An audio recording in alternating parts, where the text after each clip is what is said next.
ዛሬ እንግዲህ ለሩታና ለአብርሽ ቤተሰቦች ጥያቄ አለኝ እምላችሁም ነገር አለ። እስኪ ራሳችሁን ሀሳባችሁን አስተያየት ላይ ደግሞ ኮሜንት ላይ አስቀምጡልኝ። እንግዲህ የሚለውን ነገር አብረን እናያለን። አሰላሙ አለይኩም ወራህመቱላሂ ወበረካቱ። ሰላም ሰላም፣ ውድ የተከበራችሁ የቻናሌ ተከታታዮች የኔ ወዶች የኔ ወርቆች እንዴት ናችሁልኝ? ሰላማችሁ ብዝት ትርፍ ይበልልኝ ባላችሁበት የኔ ወዶች። ዛሬም እንግዲህ በድጋሚ በሌላ ቪዲዮ መጥቻለሁኝ። እንግዲህ ይህም ቪዲዮ የመጣሁበትን ቪዲዮ እንግዲህ በሩታዬ ላይ ነው። ሩታዬ ባው ላይ ያለችበት ሁኔታ ምንድን ነው? አብርሃምና ሩታ እንድታረቁ የምትፈልጉ በጣም ብዙዎች ናችሁና ትናንት በሰራሁት ላይ ቢታረቁልን ያረብ በሚል ኮሜንት ማይቻለው። ይሄን ያህል አብርሃምና ሩታ በመለያየታቸው በጣም እንትን ውስጥ ያሉ ልጆች፣ ስትረስ ውስጥ ያሉ ልጆች አሉ። ምክንያቱም ሁለቱ እንደውም ከዚህ በፊት አብርሃምና ሩታ ተለያዩ የሚባለው ነገር ሲሰሙ የታመሙ ሰዎች ሁሉ የወለዱ ሁሉ አሉ ተብሏልና ምክንያቱም አብርሃምና ሩታ ይሄን ያህል በሰዎች ላይ ውዴታን አትርፈዋል ማለት ነው። አብርሃም ራሱ በነገራችን ላይ ሩታን ከተለያት ከሩታ ጋር ካልሆነ ምንም ህይወቱ ስኬታማ የሚሆንና ያሳለፋቸውን ነገር ሁሉ እረስቶ መጥፎ ሰው የሚሆን ነው የሚመስለኝ ማለት ነው ውዶቼና ሩታና አብርሃም ታርቀው ልጃቸውን ቢያሳድጉ መጪውንም አዲሱ ልጅ እንግዲህ እርጉዝ ነኝ ብላለች። አዲሱ ልጅ ደግሞ እንግዲህ በሰላም በፍቅር ቢቀበሉት የእውነት ከምንምና ከማንም በላይ ደስተኛ መሆኑ እኔ ነኝ። ምክንያቱም ትዳር ማለት እናንተ እንደምታዩት የሆነ ነገር ሲፈጠር አልፈልግም ብላችሁ ወታችሁ በር ዘግታችሁ እንደምትወጡት በር ከፍታችሁ እንደምትወጡት አይደለም። መቻቻል፣ መተላለፍ፣ አንዳንድ ጊዜ መጥፎ ነገር ሲሆንም አንዱን ማለፍ፣ አንዱን መቻል፣ አንዱን በቃ እንትን ማለት ይሆናል አይደለ? የሆነ ነገር ሲፈጠር ባል የሆነ ነገር ሲያጠፋ ሚስት ደግሞ ቀዝቀዝ ብላ ባሏን እንደዚህ አይደለም እኮ ብላ በረድ እንዲል ማድረግ፣ ሚስትም ስትቆጣ ደግሞ ሚስትን አታሎ ካለችበት ነገር ከመጥፎ ስሜት ከዚህ ነገር እንድትወጣ ማድረግ የባል ኃላፊነት ነውና ትዳሮች ስትገቡ እናንተ እንደምታስቡት እንደዚህ አሁን እኔ የዚህ ዘመን ልጅ ነኝ አይደለ?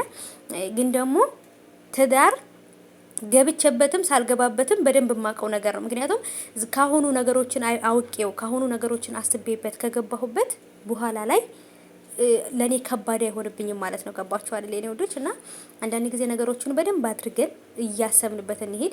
አብርሃምና ሩታ ቢታረቁ አንድ ላይ ቢሆኑ ያ ፈገግታቸው ያ ሳቃቸው እነዛ በጣም በሳቅ በጨዋታ የማቃቸው አብርሃምና ሩታ አሁን ላይ የሉም። በቃ ሩታ በእርግጥ ፈጣሪ የተመሰገነ ይሁን በልጇ ምክንያት ከልጇ ጋራት ደህና ናት። አብርሃም ግን በጣም ትልቅ ሲኦል ውስጥ ያለ ነው የሚመስለኝ ማለት ነው። ምክንያቱም ብዙ ጊዜ ቪዲዮ ሲሰራ አይታችሁት ከሆነ በግዴታ ነው የሚስቀው ከሄርሜላም ጋር ሲመጣ በባለፈው ሄርሜላ ፕራንክ ያደረገችው ጊዜ አይታችሁ ከሆነ ምንም አልመሰለውም።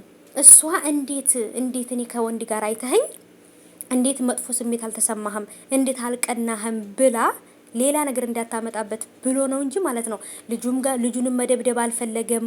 እሷ የምታደርገውን ነገር ዝም ብሎ እያየ ምን እንደምታደርግ ነበር ሲያያት የነበረው። እንደውም ባክሽ የፈለግሽውን ነገር ሁኚ፣ እንኳን አንቺን ሚስቴንም ትቻት መጥቻለሁ፣ ልጄንም ትቸው መጥቻለሁ፣ እንኳን አንቺ አይደለሽም ብሎ የሚል ነው የሚመስለው በውስጡ ማለት ነው። እና ብቻ አብርሃምና ሩታ አንድ ላይ ቢሆኑ ግን ደግሞ አብርሃምና ሩታ አንድ ላይ ለመሆን የሚያግዳቸው አንድ ነገር አለ ጋይሶችዬ፣ ራሳቸውን ካላሳመኑ በቀር ማለት ነው። ራሳቸውን ካላሳመኑ በቀር አሁን ላይ የሰው አስተያየት በአብርሃም ወገን አለ፣ በሩታ ወገን አለ። እነዛኞቹን ሳይሆን ተለቅ ያለን ሰው ምክር መስማት፣ የሚያዋጣና የማያዋጣቸውን ነገር ማዳመጥ። እዛም ቢዘሉ እዚህም ቢዘሉ ህይወት አንድ ጊዜ ናት አይደለም? ዛሬ ላይ የምናስቀምጣቸው ጥሩም ነገር ሆነ መጥፎ ነገር ለነገ የሚጠቅመን ነገር መሆን አለበት። አሁን ላይ መጥፎ ነገር በእኛ ላይ የሚመጣ ነገር አስተምሮን ሊያልፍ ነው የሚገባው እንጂ ጎርቶን ሊያልፍ አይገባም። እና አብርሃምና ሩታ ከጎናቸው ያሉትን የሚያወሩትን ሰዎች መስማት ትተው ራሳቸው ተማክረው ተስማምተው ልጃቸውን ቢያሳድጉ ቢታረቁ በጣም ደስ ይለኛል። እስኪ ደግሞ የእናንተንም ሀሳብ አስተያየት ኮሜንት አስቀምጡልኝ ማለት ነው። እኔ ቢታረቁ በጣም ደስ ይለኛል። ምክንያቱም በቃ ህይወት አንድ ጊዜ ናት። ከሩታ ጋራ ብቻ አብርሃም ተመልሶ ቢኖር ደስተኛ የሚሆን ነው የሚመስለኝ። ምክንያቱም ልጁ አለ፣ የመጀመሪያ ሚስቱ ናት። አላቅም እንዴት እንደሚሆን